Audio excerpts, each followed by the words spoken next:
Le crime de la baronne de Grajo, en portugais, au crime da Baronesa de Grajo, est une affaire de torture et de meurtre à São Luís en 1876 et 1877.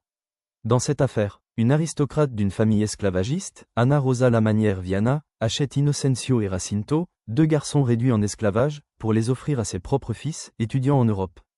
Le matin du 14 novembre 1876, Inocêncio est enterré clandestinement au cimetière do Gavião, mais Geminiana, sa mère, et Simplicia, sa grand-mère, deux affranchis résidant rue du Mocambo, insistent pour faire ouvrir le cercueil.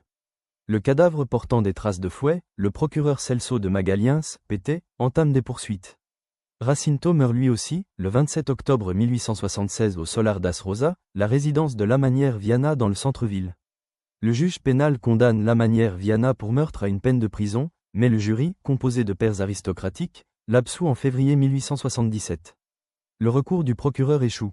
Quelques années après l'affaire, Lamanière Viana prend le nom de Viana Ribeiro en épousant Carlos Fernando Ribeiro, qui devient baron en 1884.